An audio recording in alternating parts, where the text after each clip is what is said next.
Dans notre classe, il pleuvait sur les lignes. Le plafond tombait en morceaux. L'écho était suspendu. Il fallait donc réparer. Il fallait donc trouver des thunes. Enseignants, parents, élèves, nous sommes tous mobilisés, nous n'avons rien trouvé. On nous a dit que rénover serait une dépense à faire.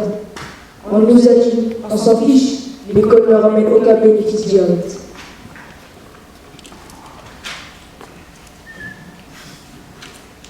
Alors je suis arrivé et j'ai dit que pour convaincre les investisseurs, en fait, il fallait inscrire notre école dans une politique de revalorisation de notre quartier. Alors j'ai créé ma start-up. Mais c'est vrai, pas mytho. Et j'ai dit, on va faire une pub, ça va déchirer. On va vendre notre quartier. On va faire du tourisme de pauvreté, comme il y en a partout en fait. Soweto, Rio, Marseille.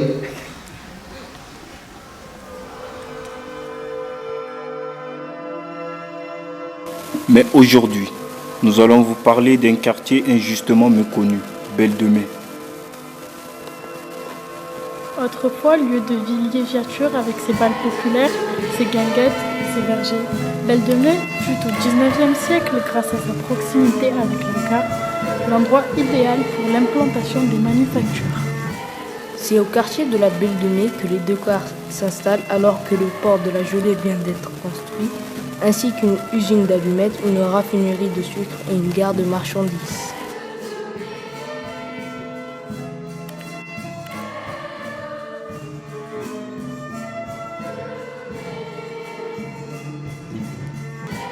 Depuis toujours tournée vers l'extérieur, déjà reconnue porte de l'Afrique du Nord et porte de l'Orient, au XIXe siècle, grâce à sa situation géographique avantageuse, Marseille devient le port colonial de la France. Elle aspire à devenir la métropole de ce nouvel empire. Le port de Marseille occupe un rang envié, loin devant le Havre, Dunkerque et Bordeaux. Au-delà de l'activité commerciale, la ville devient une escale internationale de premier plan pour les migrants. J'ai vraiment insisté pour que Akbar vienne visiter Marseille, and particularly this side of Marseille, because it's really poor. We are lucky to be not rich, but to be comfortable, you know. And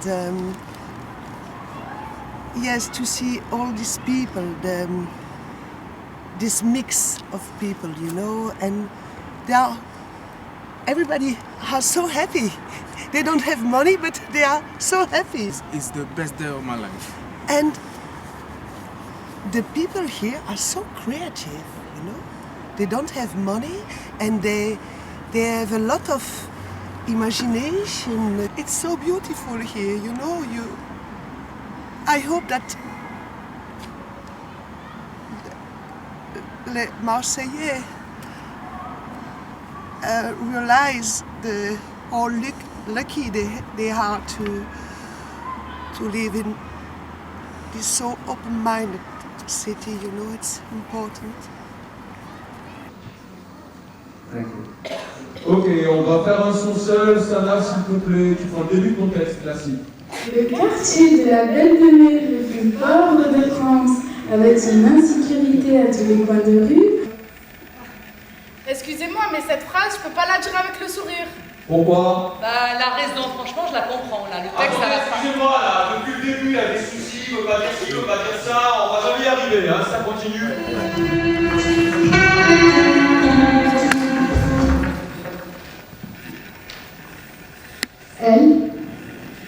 Elle s'appelle Keba Fatim. C'est mon arrière-grand-mère. Elle est née à Zebbrun, à côté de Tlemcen. Quand elle est partie, j'ai replié le drapeau de son soulèvement dans ma poitrine, comme un trésor de guerre. Elle est la liberté faite femme, le courage qui parle au sang. C'est mon flambeau, ma communarde. Le travail avec que ses doigts. Chaque siècle, en passant nos femmes. Après les nobles et les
Laissez-moi les pauvres vivre, goûter à notre cuisine de pauvres. Ça le quartier, ça la dignité, ça le vit. Dire à des inconnus, venez visiter, venez goûter à notre cuisine de pauvres. C'est ça la dignité? La réalité, c'est pas sur BFM. Faut cesser de parler comme ça, faut agir. Mais pourquoi s'indigner devant nous? Pourquoi nous considérer comme des animaux? C'est quoi la prochaine étape qui nous jette de la bouffe? Oh les gars, vous vous exprimez et mis sur les réseaux sociaux. Ça like à fond. On va monter une manip pour tout le temps.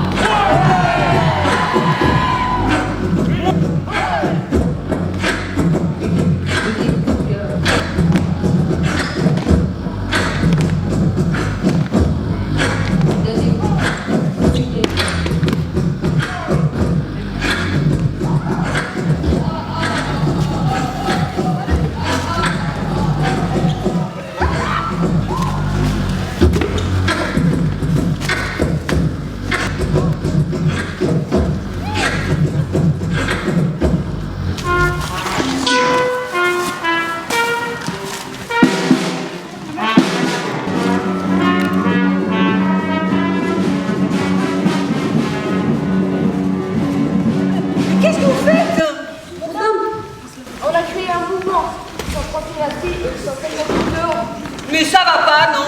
Il y a 4 pauvres paumés devant la friche qui crient hashtag belle de mer à l'assaut du ciel. Si j'ai vu mes feux de huile aussi la petite ensemble, pas si facile à quitter ton pays parce que la vérité est cachée dans la main de cette politique de merde. L'innocent souffrit de père et le bleu d'innocent. Je suis trop petit mais à ce que c'est la vérité qui dit. Vas-y, parle comme tu veux, je suis pas comme je suis mon droit. Pour et se retrouver dans les cieux, au nom du Père, du Fils, du Saint-Esprit. Alhamdoulilah, c'est la vie, le Coran, c'est la Bible. Tout petit, j'ai tout vu. Grandi dans des mondes noirs, sans désespoir. Une daronne fait un tout pour la vérité de son fils. C'est comme le bataillon de la Belle de Mer.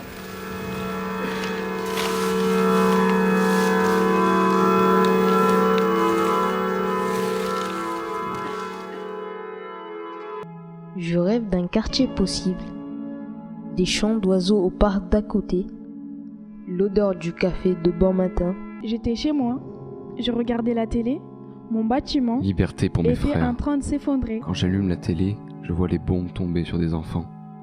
Un monde heureux et solidaire. Les choses sont tellement floues. Je rêve de chanter l'amour. J'ai peur que ce soit trop beau, que soudain le soleil éblouissant laisse place aux nuages et à la pluie. J'ai vécu toute ma vie à la rue de la République. En 2007, un fonds de pension américain a acheté ma rue. C'était la première fois qu'un pays étranger achetait un bout de ville. C'était un événement car c'était un morceau de vie. En privatisant ma rue, on m'a privatisé un morceau de mon imaginaire. Je rêve que la France sonne. Je vois un feu venant d'une forêt. J'ai entendu des cris. J'ai senti la terre trembler et la forêt est devenue une ville. Des immeubles entiers s'écroulaient, puis un ciel noir est apparu. Visage meurtri, regard vide, triste, aucun son, aucun mot. J'ai fermé les yeux pour ne plus voir tout ça. Beaucoup de choses exprimées. J'ai senti un nuage d'eau me porter. Et quand j'ai ouvert les yeux, les flammes avaient disparu. J'ai rêvé que mon quotidien devenait comme un film.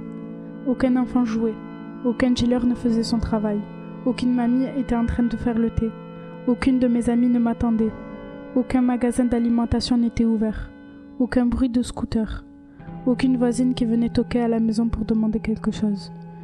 Je serais fière d'avoir vécu dans le 15e arrondissement de Marseille. Je ne rêve pas du plus beau des quartiers, je ne rêve pas du plus calme des quartiers, je ne rêve pas du plus silencieux des quartiers, je ne rêve pas du plus parfait des quartiers, je rêve de mon quartier.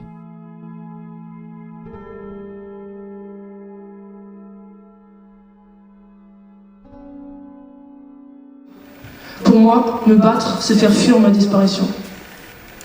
Et ce silence, là, maintenant, c'est la preuve qu'en fait, l'âme de ce bataillon de la Belle de Mai, ce soir, elle n'a pas disparu. Ils ont réussi à faire fuir leur disparition. Les anciens Grecs disaient « connais-toi toi-même ». Et le théâtre, ça montre comment des humains vivent, se soulèvent, s'aiment et meurent. En fait, c'est un miroir de la société. Et ce soir, vous n'aurez pas fait silence pour rien, parce que sur cette scène, quelqu'un va bientôt mourir. On espère que ça aidera à comprendre le réel au dehors.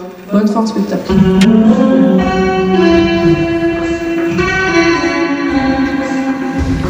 Le quartier de la Belle de Mai est aussi la mémoire de la commune de Marseille. La main-d'œuvre ici était composée de 90% de femmes et de 70% d'immigrés. Il y a eu une insurrection de 13 jours avec une participation de 60%. Belle de Mai, c'est le quartier qui le premier a pris les armes et le dernier à se désarmer. Et moi, je suis la descendante de ce combat fantôme.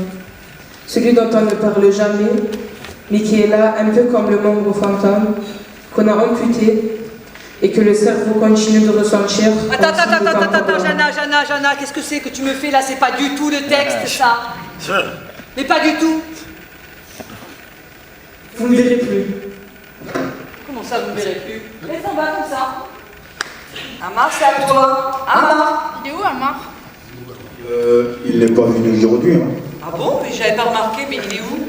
Je vais l'appeler, madame. Bon, vas-y, Zinabou, appelle-le. Nous attendons le feu vert du pompier avec Jean-Paul Gaudin, le maire de Marseille, pour nous rendre sur place. Un immeuble, en effet, s'est effondré à la rue d'Aubagne.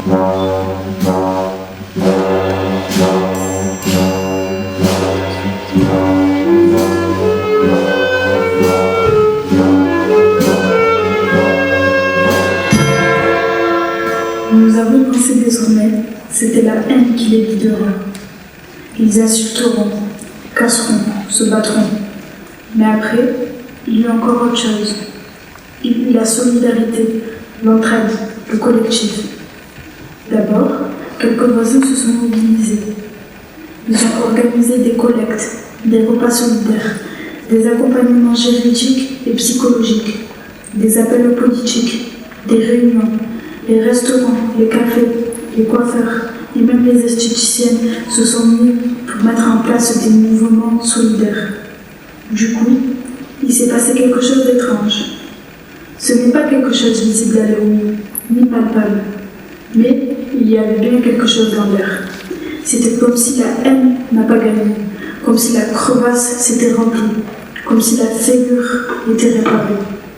À Marseille, certains auraient aperçu le fantôme du bataillon de la Belle de Mai, dans le nuage de poussière, rue de Bonne.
Je rêve d'un quartier possible, des chants d'oiseaux au parc d'à côté, l'odeur du café de bon matin, le papotage des vieux, le bruit des sacs à roulettes des enfants. Et soudain, je vois ce cours d'eau transparent, tellement transparent que je peux me regarder dedans. Les yeux clos, la fraîcheur accroupi, de cette eau j'ouvre douce. un œil à cause de la lumière qui m'éblouit. Je me redresse. Le vent me tape sur le visage. Je me trouve assise dans l'herbe du petit jardin au milieu du quartier où j'ai grandi. Les rires des enfants me font sourire. Près de moi, je vois une petite fille qui m'est étrangement familière, courir derrière un petit garçon. Je me rappelle de ce jour, c'était un vendredi. Le soleil était bizarrement présent. Moi, je rêve que je suis un lieu. Les gens étaient heureux. Je suis né en 1991 en plein guerre du Golfe. La situation est tendue dans le monde et en France. Mais je vois le jour où harmonie et respect se retrouvent.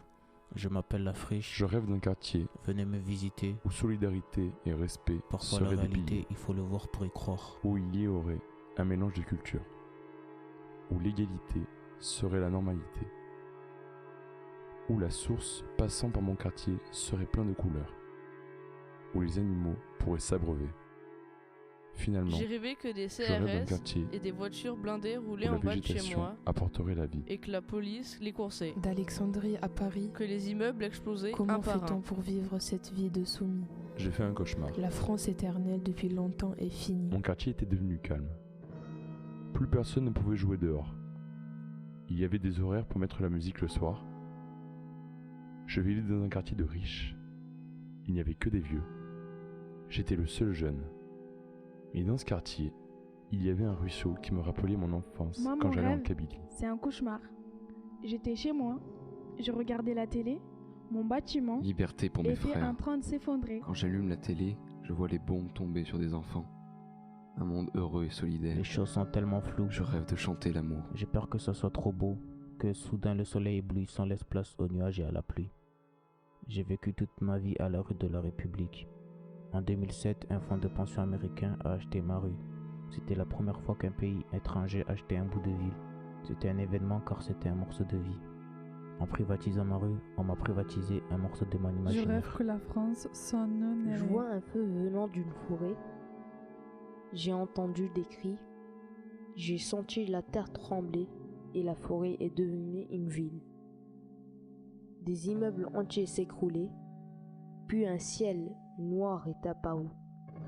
Visage meurtri, regard vide, triste, aucun son, aucun mot. J'ai fermé les yeux pour ne plus voir tout ça. Beaucoup de choses exprimées. J'ai senti un nuage d'eau me porter. Et quand j'ai ouvert les yeux, les flammes avaient disparu. J'ai rêvé que Laissant mon place à un quotidien monde devenait comme un film. Aucun enfant jouait, aucun dealer ne faisait son travail, aucune mamie était en train de faire le thé, aucune de mes amies ne m'attendait, aucun magasin d'alimentation n'était ouvert, aucun bruit de scooter, aucune voisine qui venait toquer à la maison pour demander quelque chose. Je serais fière d'avoir vécu dans le 15e Je ne rêve arrondissement pas de du Marseille. plus beau des quartiers, je ne rêve pas du plus calme des quartiers, je ne rêve pas du plus silencieux des quartiers, je ne rêve pas du plus parfait des quartiers, je rêve de mon quartier.